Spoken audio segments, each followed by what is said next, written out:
Assalamualaikum warahmatullahi wabarakatuh dan selamat sejahtera kepada guru-guru dan pelajar-pelajar daripada Sekolah Menengah Sains Tun Syekh Shahabuddin dan Sekolah Menengah Sains Kepala Batas. Sebelum kita memulakan majlis kita pada hari ini, ingin saya menjemput saudara Hafizuddin untuk membacakan doa. Dengan segala hormatnya, dipersilakan. وقال ربكم ادعوني نستجب لكم أعوذ بالله من الشيطان الرجيم بسم الله الرحمن الرحيم الحمد لله رب العالمين والصلاة والسلام على أشرف المرسلين وعلى آله وصحبه أجمعين اللهم إنك خلاق العظيم إنك سميع عليم إنك غفور رحيم إنك رب العرش العظيم إنك البر الجواد الكريم.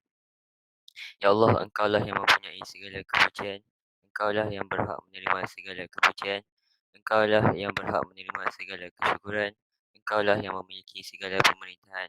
Di tangan Engkau segala kebajikan, kepada Engkaulah kembali segala urusan.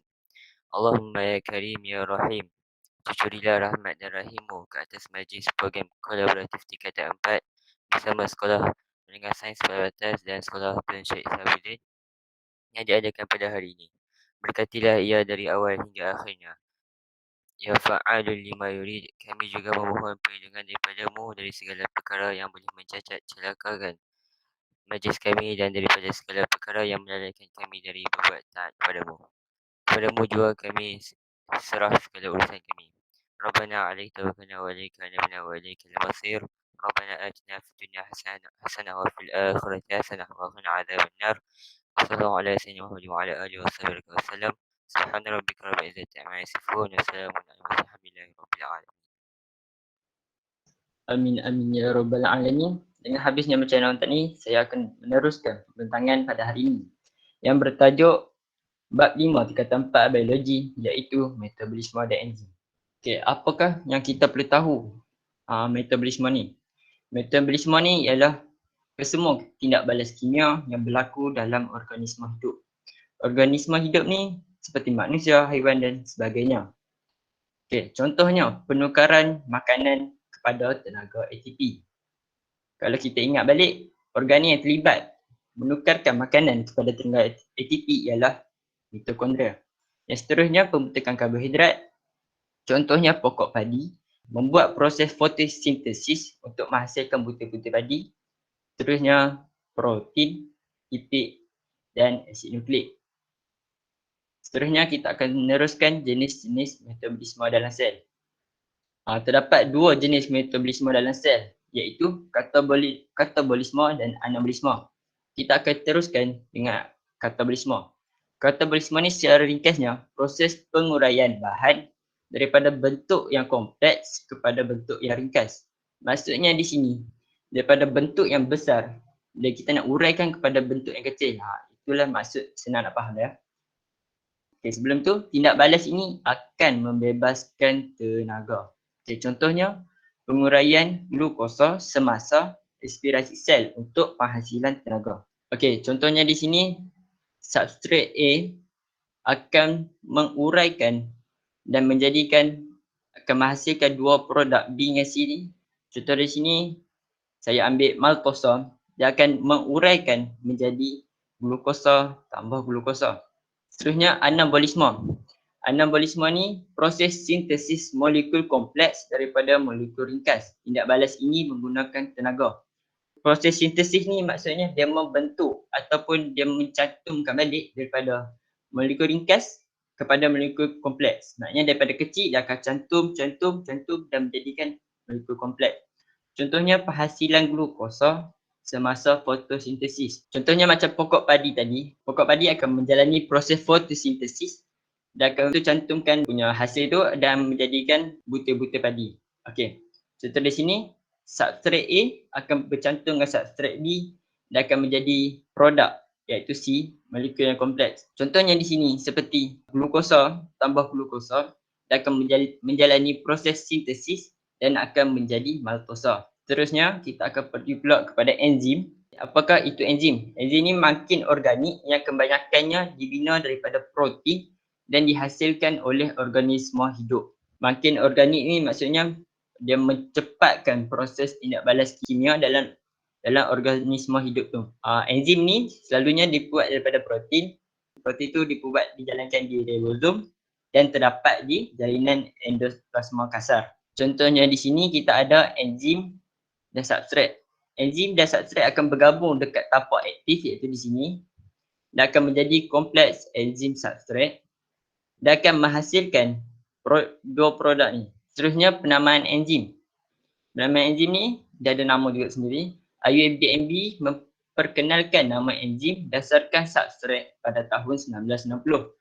IUPAC ni apa dia? IUPAC ni satu The National Union of Biochemistry and Molecular Biology. Dia ni menamakan satu substrat, satu enzim ni berdasarkan nama substrat tu. Dan teknik dia bagi nama ni, dia menambahkan ASE pada nama substrat yang dimakinkan. Maksudnya di sini, laktosa, nama substrat itu dia akan tambah ASE, laktase, dia akan menjadikan laktase. Laktosa akan menggunakan enzim laktase dan menjadikan glukosa dan galaktosa. Seperti ini juga maltosa dan menggunakan enzim maltase. Sukrosa dia akan menggunakan enzim sukrase. Tapi ada juga yang tidak menggunakan teknik penamaan enzim ni. Contohnya pada tahun 1960. Sebelum tahun 1960 tu, ada enzim yang mereka dah namakan. Contohnya macam ni, peksin, renin. Dua-dua enzim ni kita boleh temukan di perut. Kita akan teruskan pula untuk ciri-ciri enzim, sifat-sifat umum enzim. Yang pertama, enzim ni bertindak pantas. Yang kedua, enzim ni makin biologi, cepatkan tindak balas kimia. Okay, sebelum tu bertindak pantas maksud dia kat sini maknanya apabila substrat tu dia bergabung dengan enzim, dia terus proses, dia tak ada tunggu dah. Apabila substrat dia bergabung dengan enzim, dia akan terus proses. Yang ketiga, enzim ni diperlukan kuantiti yang kecil sahaja. Yang keempat, enzim ni boleh digunakan semula. Maksud dia, enzim ni struktur dia kekal dan tidak musnah. Okay, contoh macam gambar rajah ni, apabila substrat dia bergabung dengan enzim dan menjadi kompleks enzim substrat dan akan menghasilkan produk, dia tetap sama je. Bentuk dia tidak musnah, dia akan kekal je. Terusnya tindak balas spesifik. Maksudnya tindak balas spesifik ni, kita ada enzim laktase, dia akan bergabung sahaja dengan laktosa. Dia akan memakinkan laktosa sahaja, tak bergabung dengan sukrosa ataupun maltosa. Terusnya, yang keenam, sifat dia tindak balas berbalik.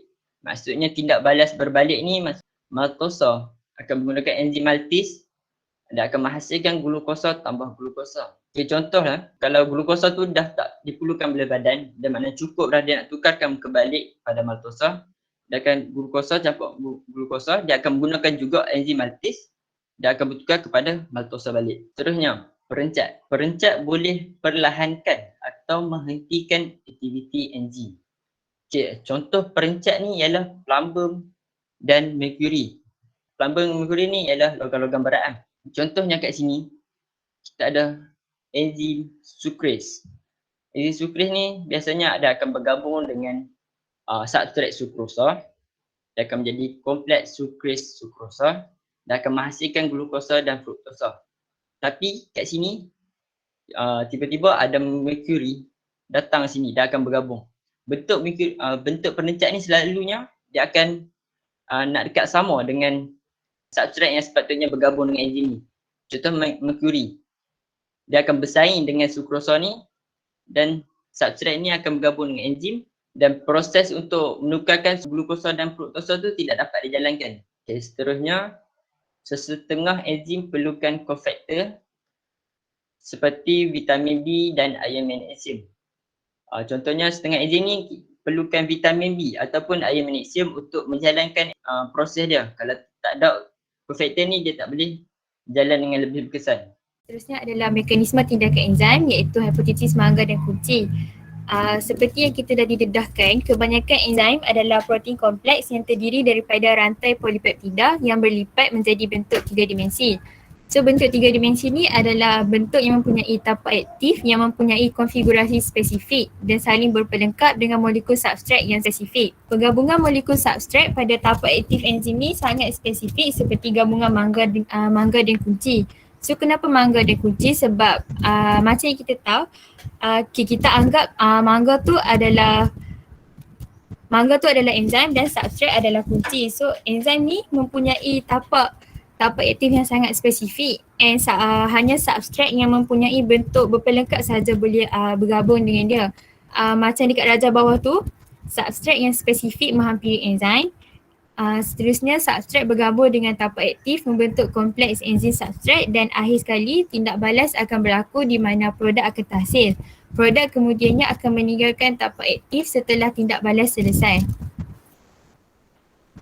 Seterusnya, kebanyakan tindak balas dalam sel ni memerlukan tenaga pengaktifan yang sangat tinggi. So, apa itu tenaga pengaktifan? Tenaga pengaktifan ialah tenaga yang diperlukan untuk memecahkan ikatan dalam molekul substrat, iaitu bahan tindak balas, sebelum tindak balas boleh berlaku.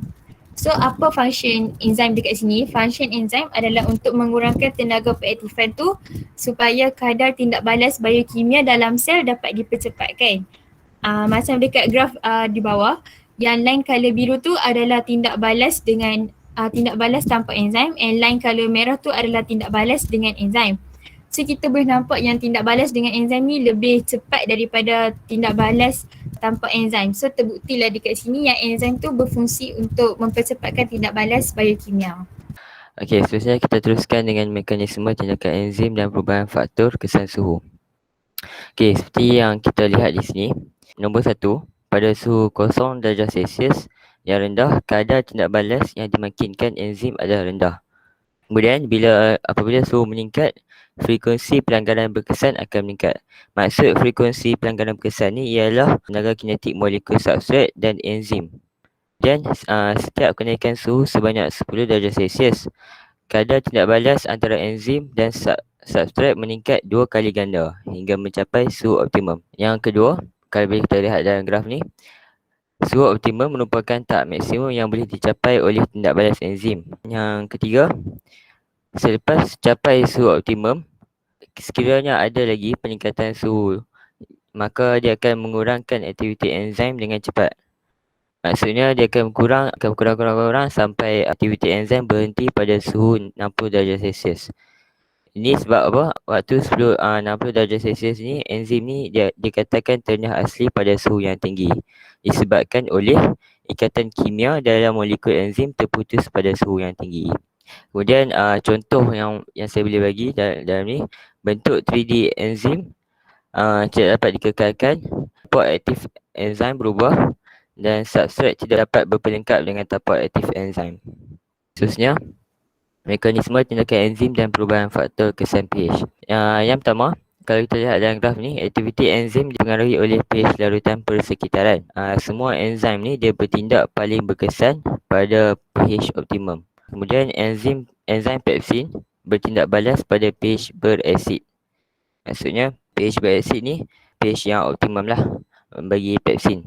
Dan enzim tripsin pula dia bertindak balas pada pH berakali, iaitu yang pH optimum bagi enzim tripsin ni. Seterusnya ni contoh molekul enzim yang dah ternyata asli. Apa akan jadi waktu ni? Perubahan nilai pH ubah cas ion hidrogen, tapak aktif enzim dan permukaan substrat. Dan kompleks enzim substrat tak dapat dibentuk. Dan bila pH kembali ke tahap optimum, cas tapak aktif dipulihkan dan enzim boleh berfungsi secara normal semula. Okey, seterusnya ialah mekanisme tindakan enzim dan perubahan faktor kesan substrat. Kiranya kepekatan enzim ni dia tetap dan kepekatan substrat ni bertambah, kadar tindak balas dia akan meningkat dan produk yang terbentuk akan bertambah. Seterusnya, kalau kita tengok dekat graf ni, yang pertama dekat sini, kepekatan substrat ditambah, pelanggaran berkesan antara molekul substrat dan enzim dia akan meningkat. Apabila meningkat, kadar tindak balas dia akan terus meningkat sampai dia capai tahap maksimum. Waktu dia capai tahap maksimum tu, kadar tindak balas dia akan jadi malar. Yang bahagian kedua pula, pada tahap maksimum, kepekatan enzim dia jadi faktor pengehat. Kadar tindak balas hanya dapat ditingkatkan jika kepekatan substrat bertambah. Kalau dia kepekatan substrat dia tak bertambah, kadar tindak balas dia takkan meningkat lah. Pada tahap maksimum, semua tapak aktif enzim tepu. Seterusnya ialah mekanisme tindakan enzim dan perubahan faktor kesan enzim. Yang pertama kita tengok dekat graf ni, apabila kepekatan enzim ni dia bertambah, kadar tindak balas enzim dia akan meningkat sebab kehadiran banyak tapak aktif yang tersedia untuk tindakan pemangkin. Seterusnya, okey, kita rujuk dekat graf yang sama. Tengok nombor 2. Jika kepekatan enzim dalam satu tindak balas ni dia digandakan, maksudnya meningkat, jumlah substrat yang ditukar kepada produk per unit masa dia akan meningkat juga. Dengan syarat substrat tu dia lebih. Okey, yang ketiga, pada tahap maksimum, kepekatan substrat dia akan jadi faktor pengehat. Kadar tindak balas dia akan bertingkat hanya dengan penambahan substrat. Okay, seterusnya saya akan membentangkan tentang enzim tersekat gerak atau immobilized enzyme.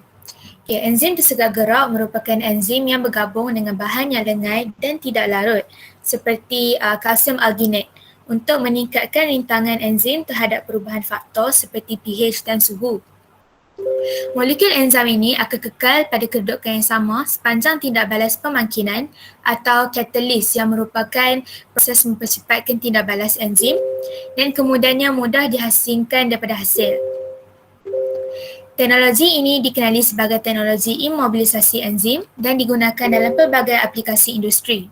Seterusnya, merupakan aplikasi enzim dalam kehidupan. Okay, contoh pertama merupakan biodeterjen yang menggunakan enzim amylase, lipase, protease dan selulase untuk mengeluarkan sisa kotoran yang berada pada baju. Seterusnya, jus yang mempunyai enzim pectinase dan selulase, dan susu bebas laktosa seperti susu soya dan susu badam yang mempunyai enzim laktase. Okay, seterusnya gandum yang mempunyai enzim selulase yang digunakan bagi mengeluarkan kulit daripada gandum. Wine yang memerlukan enzim zimase yang digunakan dalam penyediaan minuman beralkohol. Dan akhirnya daging yang mempunyai enzim protease untuk membantu dalam penyediaan pelembut daging supaya mudah dikunyah. Renin adalah enzim yang dirembes oleh kelenjar gastrik yang terdapat di dinding perut untuk mengentalkan protein di dalam susu. Mengapakah protein tersebut perlu dikentalkan? A. Memudahkan pencernaan. B. Melambatkan pergerakan untuk menambah masa pencernaan. C. Menyediakan keadaan sesuai bagi meningkatkan kadar penyerapan. D. Menjadikan struktur protein susu lebih ringkas. Jawapan dia B. Melambatkan pergerakan untuk menambah masa pencernaan. Rajah 5 menunjukkan sehelai baju yang mempunyai kotoran darah di atasnya. Baju tersebut dicuci menggunakan serbuk pencuci biologi. So kita boleh tengok kat situ ada kesan darah kat situ kan. So antara enzim berikut yang manakah terdapat di dalam serbuk pencuci yang membantu menanggalkan kesan kotoran tersebut? Pilihan jawapannya adalah A. protease, B. lipase, C. amylase dan D adalah selulase. Jawapan dia A. protease. Rajah 6 menunjukkan tindakan enzim P ke atas substrat R. Pernyataan manakah yang benar tentang rajah 6? A. Substrat R tidak akan dihidrolisis. B. Hanya sebahagian substrat yang akan dihidrolisis. C. Tapak aktif enzim P adalah sepadan dengan substrat R. D. Pembentukan kompleks enzim substrat berlaku dengan lambat. Kalau kita nampak rajah kat sini, dia menunjukkan enzim P dan substrat R. Kita boleh nampak enzim P dan substrat R ni dia saling berpelengkap. Maksud saling berpelengkap tu, maksud dia bentuk dia sama dan kita boleh bind dia. Maksudnya kita boleh gabungkan dia. Jadi jawapan saya ialah tapak aktif enzim P adalah sepadan dengan substrat R. Jawapan saya adalah C. Baik, bismillahirrahmanirrahim. Assalamualaikum warahmatullahi wabarakatuh. Sementara menunggu kawan-kawan kita buka kamera untuk sesi penggambaran ni, saya ingin mengucapkan syabas dan tahniah lah kepada semua peserta yang join program kita pada hari Sabtu ini. Terima kasih dan tahniah. Semoga ilmu yang kita perolehi ini mendapat keberkatan daripada Allah Subhanahu Wa Taala. Dan kamu semua akan cemerlang bukan saja di SPM 2022 nanti, malah di tingkatan 4 ni lah, peperiksaan akhir tahun tingkatan 4. Baik, terima kasih juga kepada pelajar Sabah, presenter-presenter yang cikgu rasa telah memberi persembahan yang sangat baik, dan kami mengalung-alungkanlah segala cadangan daripada Tun Said ataupun daripada Sabah untuk penambahbaikan. Tahniah kepada presenter sekali lagi, moderator dan juga pembaca doa. Dan bagi cikgu, program sebegini perlu kita teruskan sebab dalam kita belajar dalam keadaan santai, tak adalah stres sangat, dengar kawan-kawan kita bentang, kita ada sesi soal jawab. Itu merupakan satu interaksi dunia masa sekarang, norma baru, kita berinteraksi melalui Meet, masing-masing duduk di rumah, masing-masing duduk dalam keadaan yang relax saja, pada masa yang sama kita belajar. Yang pentingnya kita belajar. Segala bahan pembentangan nanti akan di-upload di Sabah TV. Nanti cikgu share link dia. KB boleh share link dia kepada KB Tun Said lah untuk untuk kita buat ulang kaji secara berterusan. Okey. Itu saja daripada cikgu. Kita bagi masa dalam 1 minit lagi untuk 30 saat lagi untuk buka kamera. Lepas tu siapa nak ambil gambar ni? Siapa nak snap? Saya akan snap lagi Okey, awak buat. Lepas tu nanti share gambar pada kami Okey. 30 saat dari sekarang. Buka kamera. Terima kasih juga kepada cikgu-cikgu Tun Said yang ada bersama dengan kita pada tengah hari ini, dan terima kasih kepada cikgu Nurul Nur Syahda, yang cikgu Rohiza dan cikgu Afikah tadi daripada Tun Said. Okey, cepat. Okey, terima kasih. Buka kamera tu, terima kasih banyak-banyak. Allah bagi A+ kepada yang buka kamera tu. Banyak ini je ke yang nak A+ ni? 1, 2, 3, 4, 5, 6, 7, 8. 9 je yang nak A+. Yang lain semua nak. Cukup lah cikgu. Tak ada kamera tu. Hafizuddin tak ada kamera, tak apalah, tak apa.